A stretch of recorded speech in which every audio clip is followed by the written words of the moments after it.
welcome back to the Tracey Ricard Show at this wonderful event at the David Arthur's Vineyards, and we're here for the Michael J. Fox Foundation to help support and advocate and educate for Parkinson's disease. And it's my absolute pleasure to have Debbie here with me today. So Debbie, tell me a little bit about what you do at the foundation and your title.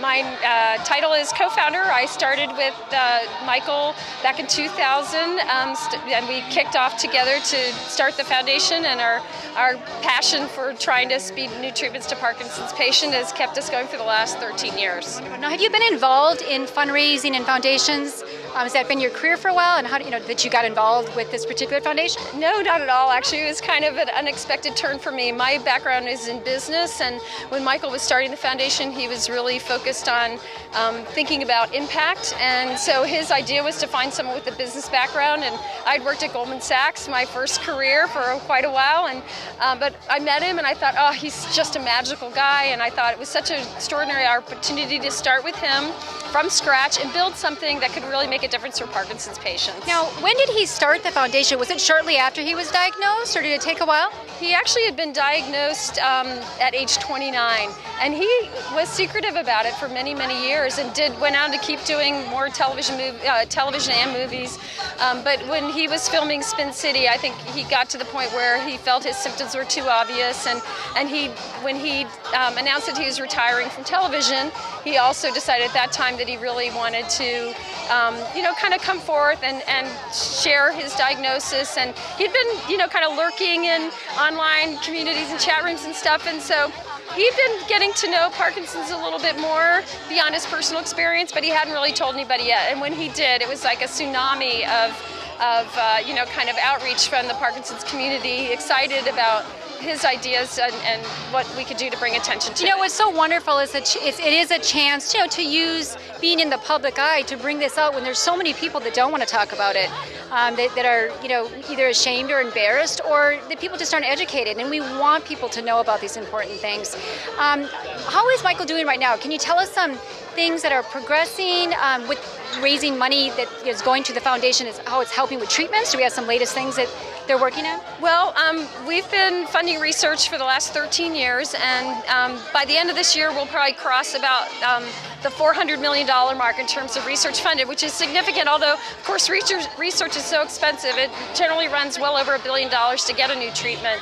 But I can look back and see when we started versus today, and the whole drug development pipeline is far more robust, and that there's a lot to be excited about. So many more things that were very early stage and high risk at the time that we started funding them have now all progressed into clinical testing.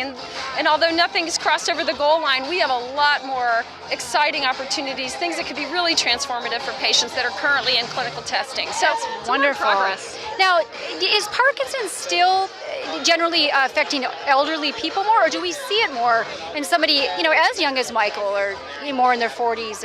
Well, Michael being diagnosed in his late 20s is pretty rare. About 10% of people get diagnosed under the age of 40, but the typical age of onset is in the late 50s. And so we really see people getting diagnosed and living with Parkinson's at all ages of adulthood.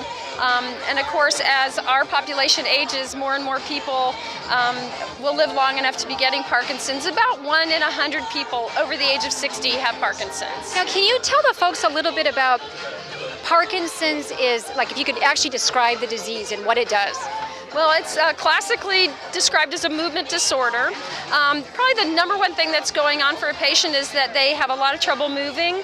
About half the patients have a tremor, and that's what most people think of when they think of Parkinson's, is the tremor. It's your motor skills that really gets. But actually, in the last decade or so, scientists have really come to appreciate that the disease is probably starting as much as a decade before someone gets their first symptom, and so we're learning to understand what's predating those motor symptoms. So it is the type of disease that really can affect the whole body. So not only the brain, where certain kinds of neurons are missing, dopamine cells, but really we're learning more and more about the things that are predating the actual movement challenges, and it's helping us target better treatments, actually. Yeah, it's fabulous, because that's the whole idea, is to really see how we can treat it, find a way to prevent it. Mm-hmm. Now, when we raise money for the Michael J. Fox Foundation, I understand that it immediately starts to go into the research, and he works on what's the latest and the latest. And I also noticed that Michael J. Fox really goes and fights with the government to get laws passed, and Has there been some STEM research development, things like that are coming up? Well, of course, we've been advocates all along for research freedom, and one of the issues is being able to let scientists pursue all the avenues that might be promising. And much work was done 10 years ago on stem cells. It ends up that there are other things that are actually closer to fruition for Parkinson's disease. So we advocated for that on principle, but there are actually things that we have kind of ahead of stem cells in terms of current ability to get over the goal line. And while advocating it down in Washington is one of the things that we do. Really what we are focused principally on is accelerating drug development. So we do a lot of funding of work in academic labs, biotech labs, and we partner with pharmaceutical companies to speed drug development. And you mentioned, the fundraising and trying to be efficient with other people's dollars, and it's really important to us. 88 cents on the dollar goes to the research, which is something we're very proud of. We work hard to accomplish, but also we don't, money comes in and it is pretty much right out the door. I mean, there's a constant fundraising, yeah, which is important. Well, we don't have an endowment, so we start from scratch every year. And with really rare exceptions, money's out the door within months. And so, we have right now over $100 million worth of unfunded ideas. So that means that the pressure's never off for trying to raise more money. We are just so proud to be here, and I know that David is just so excited to have opened up his winery and be a part of this amazing. It's so lovely. I mean, it's a beautiful setting, and getting to know David has been great. And his he actually was at one of our fundraisers here in Napa Valley 10 years ago. So it's great to be back, and we're just so grateful for him selecting us as a way to celebrate his fantastic 25 years, and we're just happy to be here. Well, we are looking for a wonderful, successful evening tonight. I know we're going to raise some great money. We're going to make some progress. We're going to keep this foundation going, and this could end up being an annual event, I hope. I hope so, too. That'd be fantastic. We're just so, we're looking forward to a great night and to getting to make some new friends, and of course, we're really grateful for the money that will be raised tonight. Well, thank you, Debbie, so much for being a part of the Tracey Ricard Show, and we're going to keep advocating and get people to you. Can you let people know how they can donate, even if they're not at a fundraiser? They can go. Sure. You can go to our website, michaeljfox.org, and make a donation or attend one of our Team Fox events around the country.